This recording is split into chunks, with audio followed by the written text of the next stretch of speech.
hate to say that we were kidnapped and brought here. It's true. It's not hate to say that we were Jim Crow, discriminated and segregated. It's true. Our problem has been, as black people, we've always been concerned about white America, never about... I can't be a pessimist because I'm alive. To be a pessimist means that you have agreed that human life is an academic matter. We might not be back. I might be in jail. I might be anywhere. But when I leave, you can remember I said with the last words on my lips that I am a revolutionary. And you're going to have to keep on saying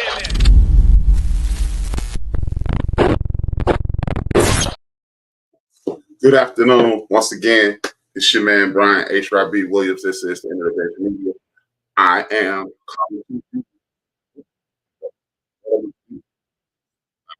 I keep telling y'all it's live, so it's going to be mistakes. Like I said, it's Brian HRap Williams. This is the End of the Bench Media. 15 minutes with HRap is the program. Thank you to my parents, my mother, my father, and anybody else who supports me. Without them, there is no me. Without me, there is no show. I say that every day because I mean it. It's important that we do so. Now, with that being said, this is what I want to do. I want to get right to it. As I say every day, I'm not here for a long time. I'm here for a good time. And here comes the good time. You know, the name of the show is The Judgment. Who are you to judge? And the reason I say that is because, you know, I watch a lot of TV. I read and things of that nature. And I see people following these same tropes. Oh man, you had the same 24 hours as I do. You have the opportunities that I have and things of that nature. Well, and at the end of the day, we're judging people. And, you know, I've been judged for my program. I've been judged for my presentation. I've been judged for a lot of things in my life. But who are you to judge? And where are you judging from? You know, like today's thumbnail is the lady of justice. She's blind with the two scales. Should we take that veil off? Because that's in accordance to American law says, no matter who you are, where you come from, that's why the veil is there. You're going to be judged accordingly to your deeds. But maybe we need to take the veil off and look at the entire story. The story is always different. You know, one of my least favorite things to hear people say, well, two of them are, you make time for things that you deem important. But sometimes you can't. A lot of times you can. When you're a working class individual, you can't make time for the things that you deem important. You know, like it's some single parents out here who they busting their butt working 2 jobs and they can't tend to their children the way they should in a classic sense. Tend to them. Are they not making time? Yeah, they making time to feed those children. But guess what? That's why the other trope that I do like, it takes a village. That's when that kicks in. When is the village going to kick in? That's one of the questions today. When is the village going to kick in? Why must we always follow these foolish tropes? Like the other one is, I have the same to you. I'm successful. You have the same opportunities as I do. No, you don't. That's called, when you look at someone's situation, we must use context. Context means everything. You're right. Everybody who woke up this morning, whether you woke up at 12:01 a.m., or you woke up at 6 a.m. or whenever you woke up today, you woke up, thank God, but you don't have the same opportunities that I have. You don't. Everybody does not. There are people who have an inordinate amount of wealth. Their children woke up this morning and they have access to people, access to information, and access to things. And then they become successful. You have people who woke up this morning, their parents were struggling with some form of addiction or some form of depression or some form of physical ailment or mental ailment. They don't have the same opportunities as I did. You have people who parents made decisions that made life more difficult for them because there's no such thing as a bad decision. It's decisions that make life more difficult. See, when you say that's a bad decision, you're judging again, because you don't know what led to that. We use terminology like trauma.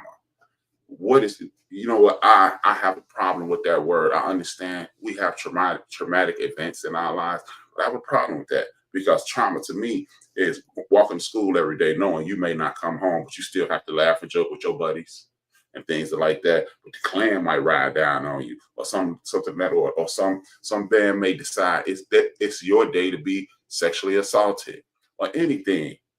That's I don't have that trauma. I don't have to deal with that. So we always talk about, we throw these terms around, these psychological terms. But what what we need to realize is this: instead of using terminology like you have the same 24 hours in a day as I do, so you could be just as successful as I have, how about this? Make this the new terminology. In this community, we're like a machine. And if one piece of the machine isn't working properly, that machine is still put out the exact same thing. For example, a vehicle, a car.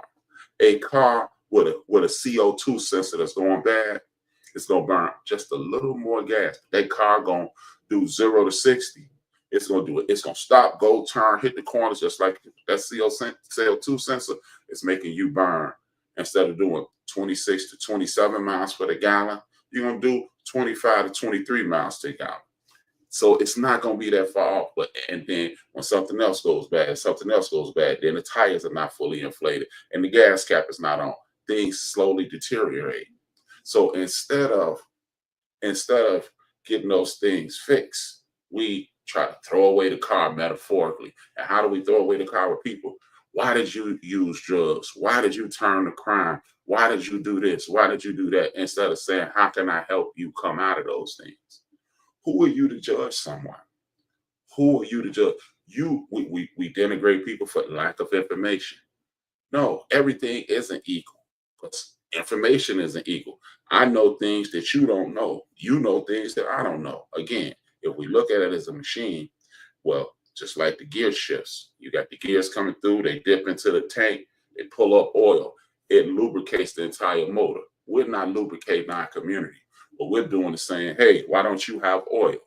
And we have to stop doing that. We have to stop doing that. That food, again, I'm going to go back to that trope. You have the same 24 hours in a day as I do, but you don't have the same situations in each day as I do.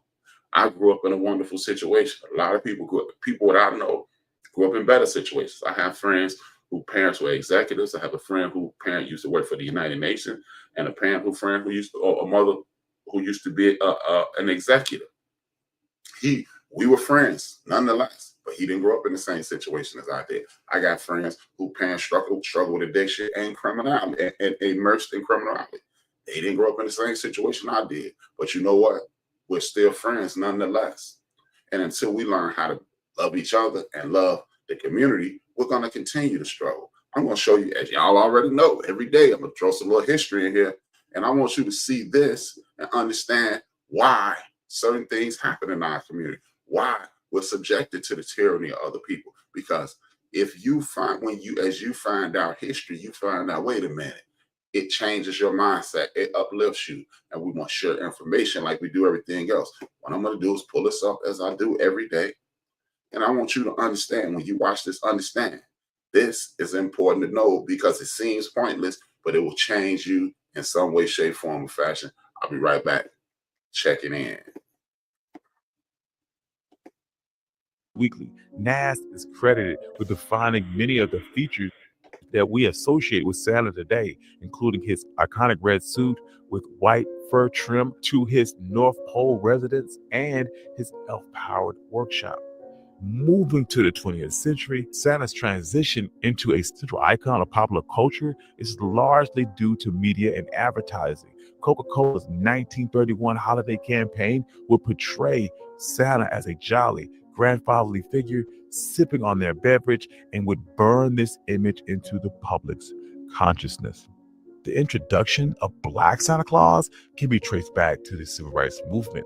As African American communities began to assert their cultural identity, the idea of Black Santa would emerge both as an assertion of cultural pride, but as a form of resistance against dominant racial narratives. However, the unfortunate origins of Black Santa's portrayal are deeply tied to blackface minstrel shows, which were prevalent during the 19th and early 20th centuries. As American Christmas traditions were still developing, these shows were a form of cultural exploitation. And that's all I'm showing you, that because I want you to go to that. I want you to go there, www.thendofdabench.com, and watch the remainder of that video. It's to support me, and it's support the creator of that video. That's One Mic History. I wanted you to see that. I wanted to intrigue you, to force you to go to my website. It is a shameless plug, but I want you to watch that video because it's important to know these things. And again, this is why we can no longer judge each other. We are a machine. And when any part of that machine isn't functioning properly, that machine isn't running properly. And we will not work properly until we start taking on that 24 hours in a day. And you got the same, I've said it 3 times. You don't have the same opportunities as everybody else. I had a parent, like, for example, I have friends, 2 of my closest friends. One of their mother died 3 weeks before freshman year of high school. The other one, their mother died a year after high school. My mother died when I was 41. They had to deal with things that I did not. So you got people, like I said a second ago, I got friends whose parents are millionaires. I got friends whose parents are working class. I got friends whose parents are immersed in criminality. We cannot judge people in accordance to the way we see the world. If you want to judge someone, judge yourself for not helping, not coming up with answers and resolutions, not putting your nose to the grindstone and making sure everybody around you, not just your friends and family, we can no longer walk past homeless people and say they shouldn't have. We can no longer not donate clothes to homeless shelter instead of throwing them away and giving them to the Goodwill and things of that nature. We have to do everything we can to make our community the best place possible. You don't know why said person has a substance abuse issue. You don't know why this person is indulging in criminality. You don't know why this person isn't living up to their potential. You don't know why that person is successful and what it took for them to be successful. And most of all, until you make yourself perfect, how about not judging people? With that being said, thank you for tapping in. Y'all already know I need you to hit that like, thumbs up, thumbs up, thumbs up. Thank you for the people who support me. You have been doing a wonderful job on that. I need you to do a little more. Hit that thumbs up, hit that thumbs up, hit that thumbs up. Y'all already know 15 minutes with HRap. It's a little shorter than 15 minutes, but most days I do a little more. 2 fingers. And it is necessary for those people who rule over us and who rule over African people the world over, if those people are to stay in power, they must destroy our ability to love each other in a healthy sort of way. This is why